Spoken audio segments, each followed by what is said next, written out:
자, 그 다음에 이제 우리 해태고리 아민유 볼까요? 해태고리 아민유 내지는 이환 방향족 아민유. 얘는 환을 딱 두 개만 갖고 있는 애죠.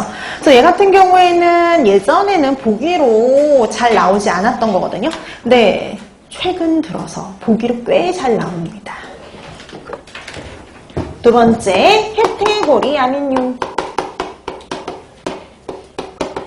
아니면 아예 우리말로 바꿔서 이환 방향족 아민유. 같은 말이에요.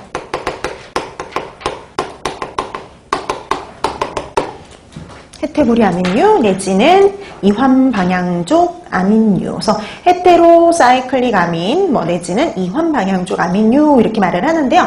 자, 그러면 이거는 어떻게 생성되는 물질이냐 봤어요. 그래서 아미노산 단백질 식품이요. 아미노산 단백질 식품을 고온으로 조리할 때 굳이 온도까지는 알아두실 필요는 없죠. 그냥 고온으로 조리할 때. 그러니까 여러분 이게 식품마다 생성되는 물질이 조금씩 다른 거죠. 자, 저희 같은 경우는 특히 아미노산 단백질 식품을 고온으로 조리할 때 생성되는 열분해 산물이에요. 그러니까 아미노산이 열분해로 만들어진, 단백질의 열분해로 만들어지는 물질로 돌연변이 원성이 있는 물질. 돌연변이를 일으켜요. 그럼 돌연변이를 일으키면 나중에 그게 압류발로도 연결이 될 수 있는 물질이란 소리예요. 자, 그러면 요 아미노산 단백질 식품을 고온으로 조리 시에 생성되는 돌연변이 원성 물질인데요. 여러분 단백질 식품도 종류가 되게 여러 가지가 있잖아요. 그 중에서도 특히 뭐랑 밀접한 관련이 있느냐? 근육이 존재하는 육류, 생선 이런 거요. 특히 근육이 존재하는 육류, 생선류들을 고온으로 조리할 때 생성되는 물질이에요. 그래서 여러분 이게 왜 그러냐면요. 이 근육을 갖고 있는 경우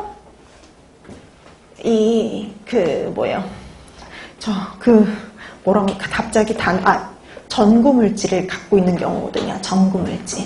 그 전구물질이 되는 게 보통 당, 아미노산, 크레아틴 이런 애들이에요.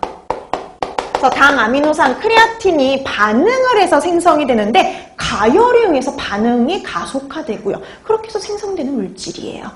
그래서 얘 같은 경우에는 이렇게 말하기도 해요. 육류, 생선 같은 단백질 식품을 고온으로 조리할 때 마이야르 반응을 통해서 여러분 이 마이야르 반응이 당과 아미노산이 가열에 의해 열에 의해서 반응하는 게 바로 마이야르 반응이거든요. 자, 이런 마이야르 반응을 통해서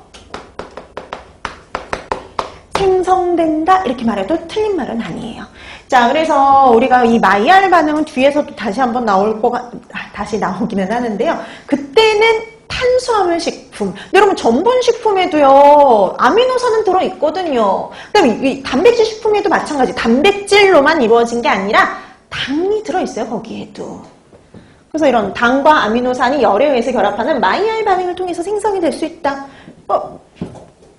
원인 물질, 전구 물질 중에 당, 아미노산이 들어있잖아요. 그래서 마이야르 반응을 통해서 생성된다. 이렇게 해도 맞는 말입니다. 자, 근데 얘는 특히 뭐예요? 근육이 존재하는 육류, 생선 이런 단백질 식품을요 고온으로 조리할 때 생성되는 유독물질이다. 돌연변이 원성 물질이다 라고 보시면 돼요. 자, 그러면 여러분 그 생성에 영향을 미치는 인자가 나오는데요. 조리 시간, 조리 온도, 전구물질 이런 것들이 얼마나 있는지, 수분 이런 거요. 그러니까 수분이 많을수록 생성량은 줄어들어요. 그 다음에 억제 물질이 얼마나 들어있느냐 이런 것들이 영향을 주는데 거기 보세요. 식품의 유형. 여러분 식품의 유형 아까도 말했듯이 똑같은 단백질 식품이라고 해서 똑같이 생성이 되는 게 아니라 아까도 얘기했듯이 근육질이 풍부한 육류, 생선 이런 데에서 주로 많이 만들어집니다. 그 다음에 조리 방법도 영향을 미치겠죠. 조리 방법 어떨 때 많이 발생을 하냐면요. 튀기거나 구울 때, 바베큐 할 때 많이 생성이 돼요. 구이, 직화구이라고 생각하시면 돼요. 여기서 말하는 거는 직화구이 같은 경우. 그 다음에 바베큐, 튀김. 그 다음에 조리 온도요. 온도가 높을수록요. 온도가 높을수록 잘 생성이 된다고 보시면 돼요. 그 다음에 조리 시간.